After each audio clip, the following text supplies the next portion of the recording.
So what you didn't see me doing off camera was, if you look right here on the edges, what I did was just took a good sharp wood chisel, mounted this in my vise like this, and then took the sharp wood chisel and just, ran it back and forth real quickly, real lightly, and just shaved off just a little bit from both sides of that, so that these pieces right here will fit over the outside of your receiver, and then your receiver fits inside this groove right here. So let's see if we can get it to go back on there and give it just a little bit of force to get it to go on there good. And then we need to get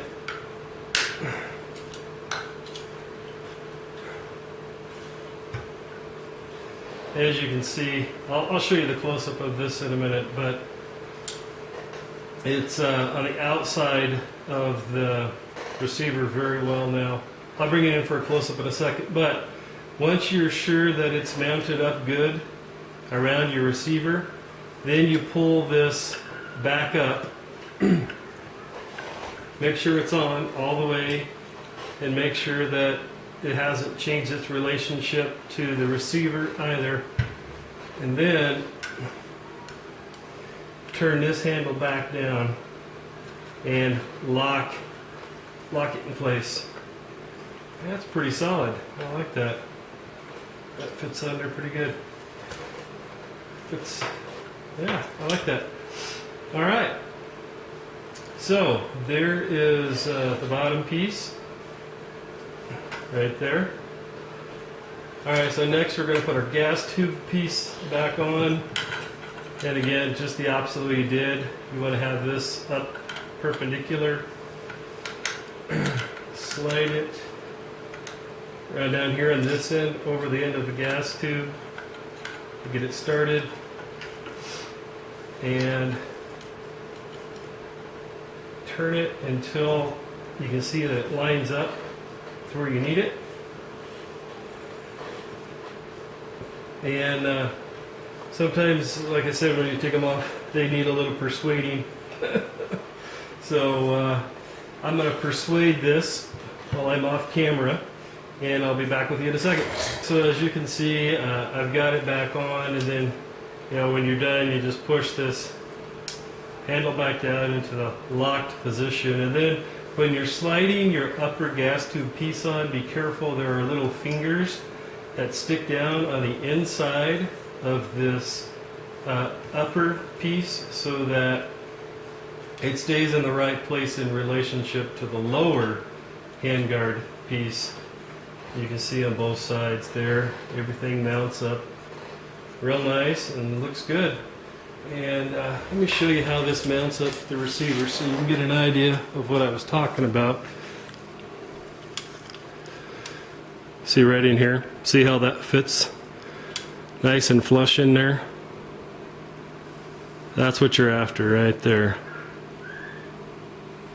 Right up against the edge of the receiver.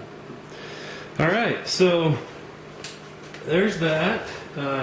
Next, I'm going to be setting up to put the grip on. So let's get started with that. First thing we need to do is we need to take these two screws out so that we can slide this Scorpion recoil rubber off of here, so that we can gain access to the mounting screw.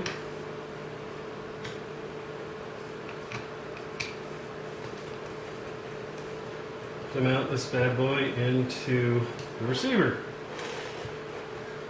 So that slides out like that. That's kind of interesting. Hadn't really seen that before. So there's the end of that, and it slides in there. That's pretty cool. I like that design. Alright, so now we're going to need to get our screw That's going to mount from in there, up to the receiver like this is how it's going to mount on there.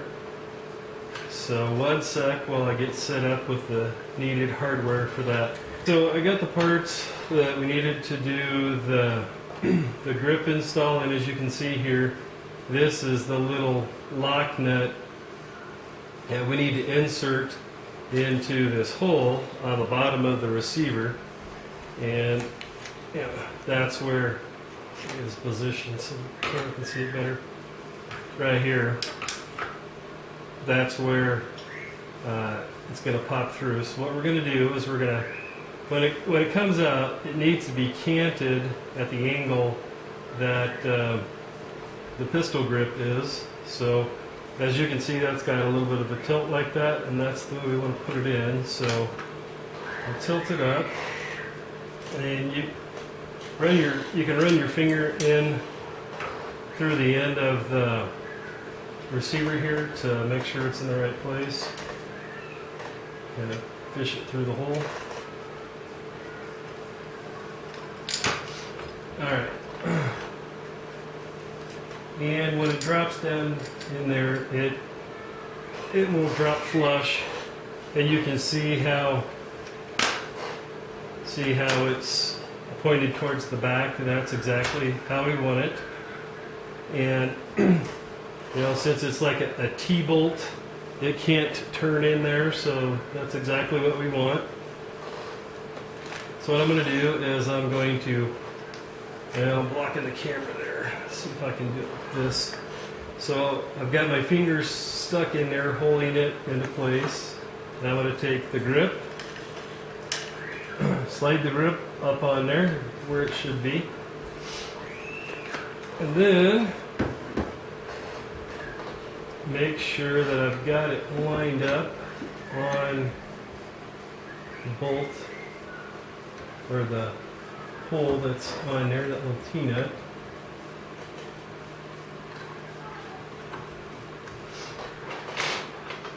Take my Allen wrench,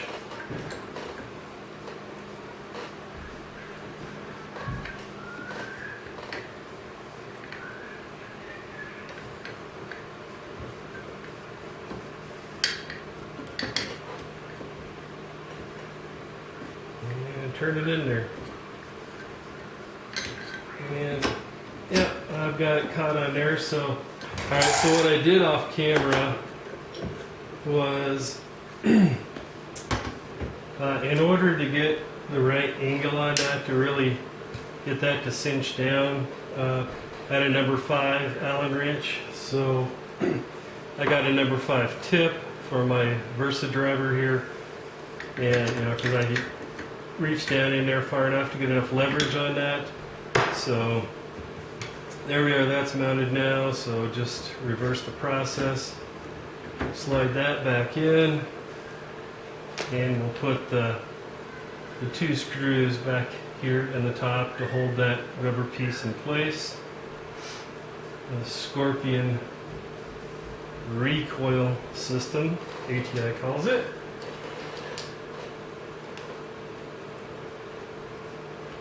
Alright, so there we are.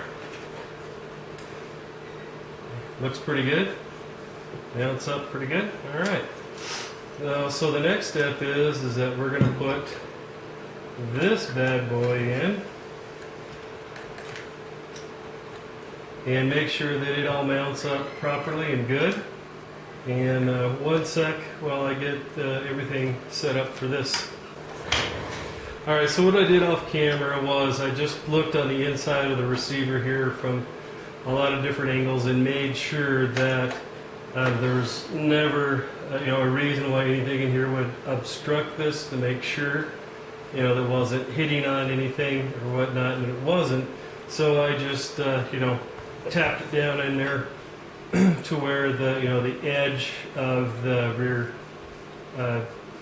rear trunnion piece that goes into the receiver was mounted flush, going all the way around, and it was. And then the next part that you need to do is grab this piece here, and when I got mine, it was actually already installed on the unit like that. And this is definitely something that I would use blue Loctite on as well. And I definitely think ATI would recommend that, because that thread does have blue Loctite on it. I took it off before I tried to slide the tang in there, because when I tried to do it with this a little bit older model stock that I have, it wouldn't fit. The recess in there, the edge of the tang wouldn't go back far enough, so that's why I was being so cautious about that particular step. But this one seems like it's going to match up, fit in there just fine. I don't think it's going to be any issue. So that's kind of boring. I'll do this off camera. I'll be back with you in a sec. Right, so what I didn't show you was how that mounts up there. You can see the tang comes out here. There's no mounting screw that goes in this end piece. It's just the one on the inside here. And then this little cap covers it like that. And then you put in these Allen head screws that go in there. So that's what I'm working on. Off camera, what I did is I just put the last screw in there, and you know, there's nothing to it. So basically the only screw that holds this aluminum, you know, block part that goes into your receiver is this one screw right there. And then this part here is just a cap that covers your rear tang. And one thing that I did have to do on my install for, this is an IO AK-47, is on the underside of this cover plate right here. I got an old file and I removed some of the aluminum on the back side of there so that my tang could slide back further, because just like I was telling you with you know, this one here, the tang couldn't slide back far enough, so the receiver would mount up flush with the stock. And this one does mount up nice and flush with the stock, so I'm happy about that. And like I said, just that one screw goes in there. So one thing I forgot about was the adjustable cheek rest piece that gives you 3/8 of an inch of adjustment. And so I'm going to add that on here. And basically we take these mounting brackets here and you mount those on there, and then you slide this over and lock it into place. Alright, so I've zoomed this in a little bit so you can get a little bit better look. What we're going to do is you take these nuts right here, and you see there's these two holes, you just drop them down in there, and that is what holds them in place so that you can run the screw through them. Then you take your butt pad piece that goes on your buffer tube, and obviously I've taken it off the buffer tube, but you carefully turn it around and stick it on there like this. So you turn it around on there, and then you take these little short flathead screws that have a coarse thread design, because these are threading directly into plastic. Those go on the top, and these wider holes on the outside. And then once you get it mounted, these little black brackets, once you get them mounted on both sides, then you slide this piece on. This is your cheek weld piece, and it can adjust, you know, up to 3/8 of an inch up and down.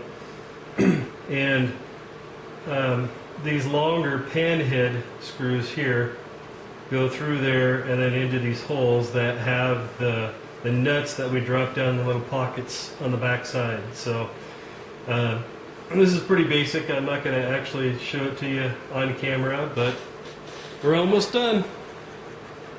Now here we are. I just slid it on, and I just put one pan head screw in. Now I'm taking another pan head screw and just putting that in. And the last step in this obviously will be we need to put the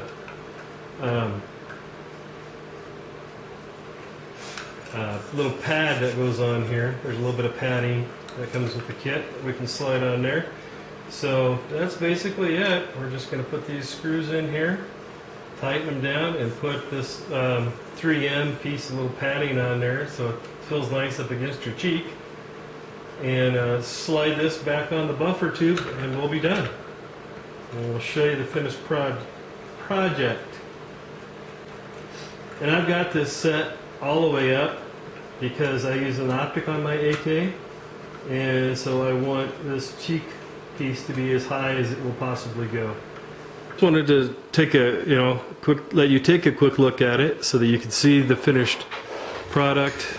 And here's the riser I was telling you about here, and I put it's a 3M. It's a kind of a soft rubbery feel to it, so your cheek has something nice to go up against.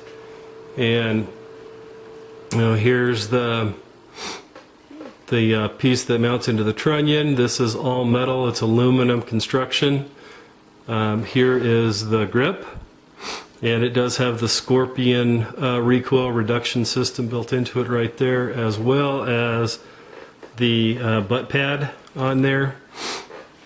And then up front here,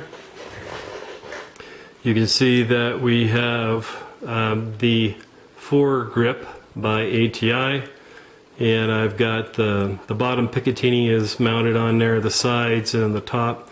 There's nothing on the top right now, and on the sides I've got these AIM 150 lumen flashlights, and then the fore grip is mounted on the bottom Picatinny. And so there you are. That's what it looks like when it's done. And I think it looks pretty badass myself.